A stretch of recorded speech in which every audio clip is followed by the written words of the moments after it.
Hey there, and welcome back to the Imperfect Marketing Podcast. I'm your host, Kendra Corman, and today we're going to be talking about a topic that I know many of you struggle with, mostly because I do too, and that is simplify to amplify, how to cut down on marketing channels and boost results. You know, I've been there. I've tried to maintain a presence on every social media platform, thinking I'm a marketer. I have to be there, right? Creating custom TikToks and Reels, all while trying to run my business. And let me tell you, it was exhausting. I couldn't stay consistent for more than a few weeks at a time because I didn't enjoy doing it at all. People even commented that I didn't look good in the videos. That was an ouch. But you know what? That experience taught me a valuable lesson about the power of simplifying, and that's what we're going to be talking about today. So let's start by talking about the problem. Showing up inconsistently across multiple channels. We're told we need to be everywhere, right? Because someone had success on Instagram while someone else had success with Facebook ads, and someone else is having success on LinkedIn, and someone is just going viral like crazy on TikTok. Okay, but here's the truth. It's not about being everywhere. It is about being consistent where you are. For me, LinkedIn's my preferred channel. If you want to connect with me, it's kendracorman.com/LinkedIn will redirect you to my LinkedIn profile. So why is LinkedIn my preferred channel? Well, that's where I like to spend my time. I'm more of a desktop fan than mobile. And you know what? That's all right. It's my Gen X traits showing a little bit, but that's really where I prefer to be. The key is to focus on one or two primary channels where you can show up consistently. Better to present and be engaging on one platform than to spread yourself thin across 5 or 6. Think about it this way. If you're trying to juggle 5 balls at once and you're not a professional juggler, chances are you're going to drop most of them. But if you focus on keeping 1 or 2 balls in the air, you're much more likely to succeed, right? Now, I know you might be thinking, but Kendra, won't I miss out on potential clients if I'm not on every platform? It's a valid concern.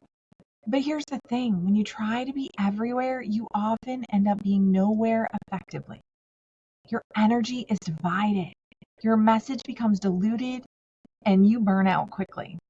Instead, by focusing on just a few channels, you can create higher quality content, engage more meaningfully with your audience. And isn't that what social's all about?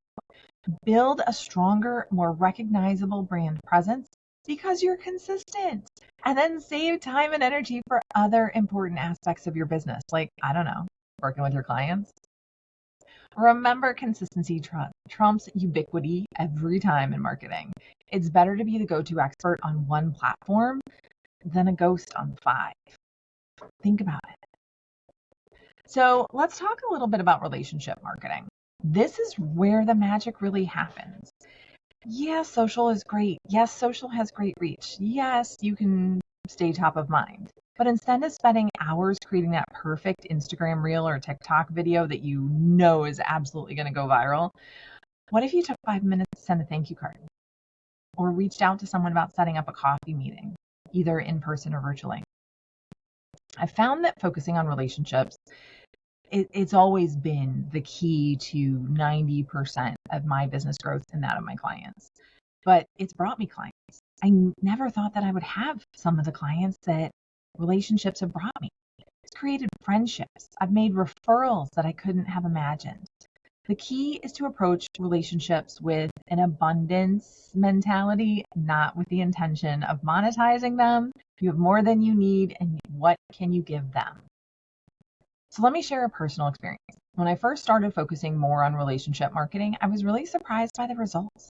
I remember reaching out to a former colleague just to catch up. We hadn't spoken in years, which is a lot of my relationship marketing. But I thought it would be nice to reconnect. That simple act of just reaching out led not just to 1, but 3 new client referrals over the next 6 months. The best part? It felt natural and genuine because I wasn't trying to sell anything. I was just being myself and nurturing a friendship. Now, here are some ways that you can incorporate relationship marketing into your strategy. First, send personalized thank you notes to clients or partners. The physical ones, the ones that cost a stamp. Nobody else gets those, okay? So definitely think about doing that. Then schedule regular check-ins with your network just to touch base. Then third, you can offer to make introductions or connections and just don't expect anything in return. See what you can offer them. 4, share valuable insights or resources with your contacts, even if they're not directly related to your business. Remember, it's not just about digital connections, and I would say almost it's more about stepping away from the screen and meeting people face to face or face to face through the screen, because that can be some of the most effective marketing strategy. In our digital age, the personal touch of a face-to-face meeting or a handwritten note can really make you stand out. The beauty of relationship marketing is that it's not about immediate results. It's about building a network of genuine connections that can lead to opportunities down the line. Often these opportunities are far more valuable, long-lasting, and more fitting than any of those gained through, I would say, more traditional wide-reaching marketing tactics. So how do you choose these right channels? Because I said we're going to skinny them down, right? So I want you to start with where you like to be. The main social media platforms definitely have your people. Why?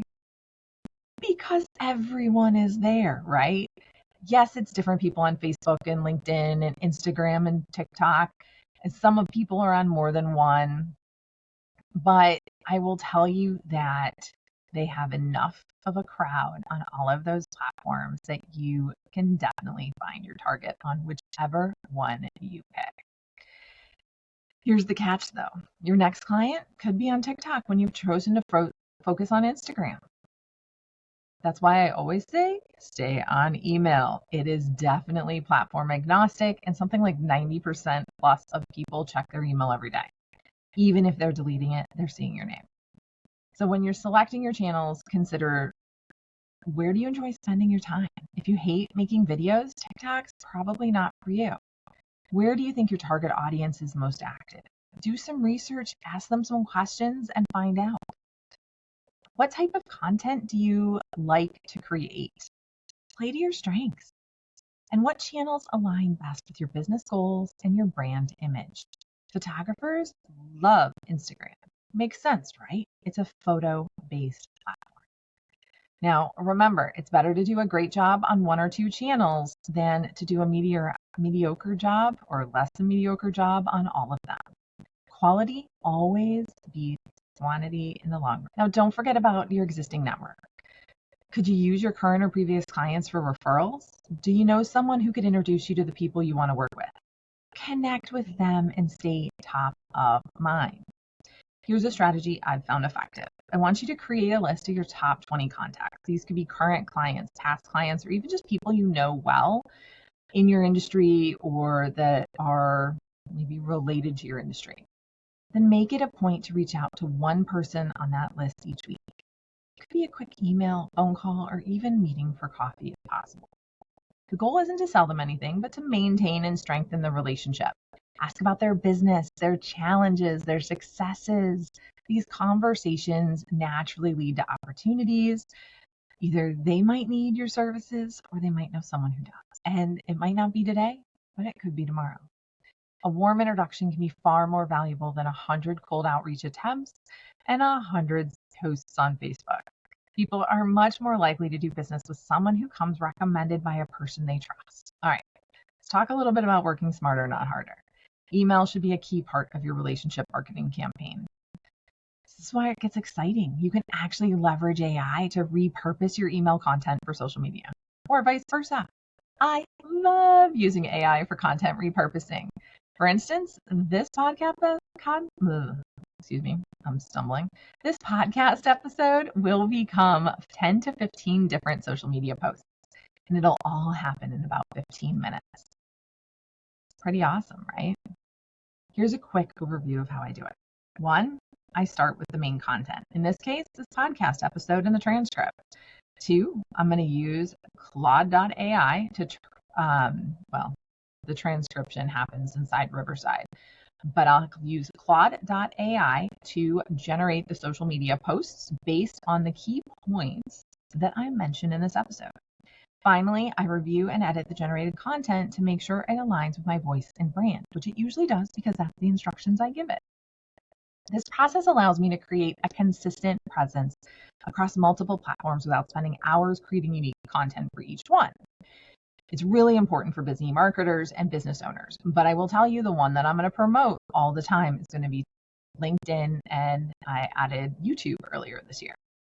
So if you want to see exactly how I do this content repurposing piece, be sure to check out my YouTube channel. I've got a whole playlist called How I Did It with AI, where I walk through my process step by step, and I show you how I did a real one. So let's sum this up with some actionable steps, which is what I am focusing on with this podcast moving forward, making sure that you have these actionable tips. So first, I want you to choose one or two primary channels to focus on. It's better to be consistently great on one than inconsistently mediocre on many. Doesn't mean you don't have to keep your brand or have some placeholder posts, but figure out where you want to be. Then I want you to prioritize relationship marketing. I want you to set aside time each week, 5 minutes, 10 minutes, 15 minutes, whatever it is, to reach out to someone in your network just to check in and nurture the relationship. I do this sometimes through DMs or commenting on people's content in my feed, especially if I haven't seen it in a while. Keep email as your constant in the marketing mix. That's another step, okay? It's still one of the most effective and efficient ways to stay in touch with your audience, and it feels more personal if you write it that way. Then use AI to repurpose content efficiently. This is going to help you maintain your presence on multiple platforms without burning out and saving you hours and hours of time. And then remember the 10% rule. Set aside 10% of your marketing budget, time and money, for experimentation. This allows you to try new things without risking the core marketing efforts and dragging you into too many different places. Remember that marketing is part art and part science. It's not about being perfect. It's about being present, consistent, and authentic. Let me say that again. Present, consistent, and authentic. Don't be afraid to simplify your approach. Often doing less, but doing it better can lead to much better results. So that's it for this episode of Imperfect Marketing. If you want to see how I use AI to repurpose content, be sure to head over to youtube.com/@Kendra Corman and check out my How I Did It with AI playlist. Until next time, keep it simple, keep it consistent, and progress over perfection, even if it's a little imperfect.